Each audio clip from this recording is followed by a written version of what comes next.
अस्सलाम वालेकुम दोस्तों, मेरा नाम है असीब शफ़क़त और आप देख रहे हैं हंसी टीवी। दोस्तों, अगर हम तारीख का जायज़ा लें तो हमें मालूम होगा कि खुद इंसानी लापरवाही की बदौलत दुनिया में कई भयानक हादसात हो चुके हैं, जिनसे सबक सीखकर और इन गलतियों को सुधार कर इंसानों ने अपना मुस्तकबिल बेहतर बनाया। ये हादसात बाज़ औक़ात इतने शदीद थे कि तारीख के पन्नों में आज भी एक स्याह दिन के तौर पर याद किए जाते हैं। ऐसे ही एक हादसे का जिक्र हम आज की इस वीडियो में करने वाले हैं, जो ना सिर्फ ज़रा सी इंसानी गफलत और लापरवाही की बदौलत जानी नुकसान का बायस बना, बल्कि इसके जहरीले असरात आने वाले कई हजार सालों तक हमारी आने वाली नस्लों को भी बर्दाश्त करना होंगे। 26 अप्रैल 1986 इंसानी तारीख का एक स्याह दिन तस्वुर किया जाता है, क्योंकि इस रोज यूक्रेन के शहर चेर्नोबिल में अचानक वहां मौजूद न्यूक्लियर पावर प्लांट में एक शदीद तरीन धमाका हुआ, जिससे 30 लोग मौका पर ही मर गए। इस धमाके के असरात ने लाखों लोगों को अपनी लपेट में ले लिया। यूक्रेन इस वक्त सोवियत यूनियन का हिस्सा था और सोवियत न्यूक्लियर हथियारों की तैयारी के लिए यहां तजर्बात कर रहे थे। 26 अप्रैल की आधी रात को रात 1:24 पर होने वाले इस धमाके की शुरुआत एकदम से नहीं हुई, बल्कि इससे एग्जैक्ट 1 घंटा पहले यानी लगभग 12:30 बजे हुई। यहाँ काम करने वाले साइंटिस्ट इमरजेंसी हालात में कूलिंग करने वाले सेफ्टी इंस्ट्रूमेंट्स की जांच कर रहे थे, ताकि अगर रिएक्टर को दी जाने वाली पावर किसी तरह से खत्म हो जाए तो ये किसी हादसे का बायस न बन सके।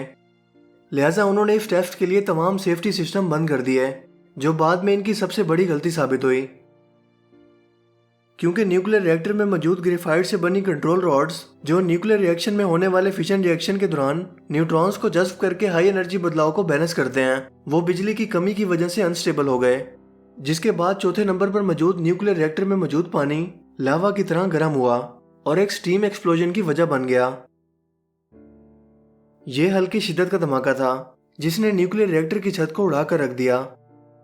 यूं इस रिएक्टर से निकलने वाली गर्मी से इस न्यूक्लियर रिएक्टर ने फौरन आग पकड़ ली और एक शदीद तरीन धमाके ने हजारों मील दूर तक लोगों की नींदें उड़ाकर रख दी।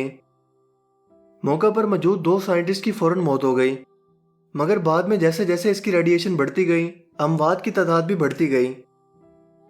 3 तरह के radio active elements iodine 131, calcium 137 और स्ट्रोंटियम 90 बेहद तादाद में इर्द गिर्द के एनवायरनमेंट में तेजी से फैलने लगे, जिनसे रेडियो एक्टिव गैसेस के बादल बनते रहे।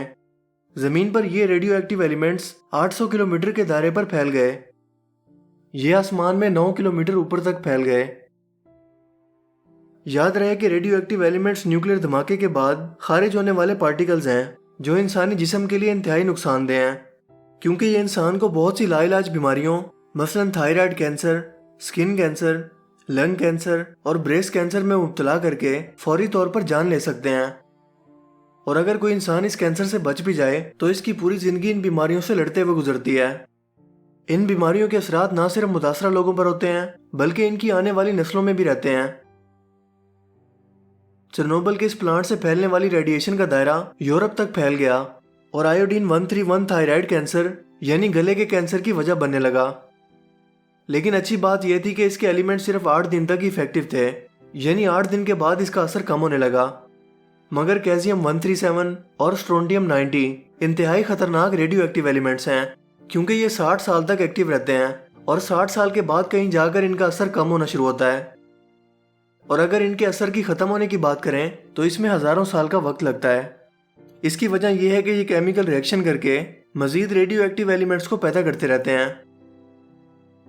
इस वक्त सोवियत मीडिया ने अपनी गफलत को छुपाने के लिए झूठे कैलकुलेशन अवाम के सामने रखे, ताकि इनके गुस्से को ठंडा किया जा सके। इस हादसे में होने वाली तमाम अमवात और रेडियो एक्टिव एलिमेंट्स की तादाद को, जो इस वक्त माहौल में फैल चुकी थी, इसे कम से कम बताया गया।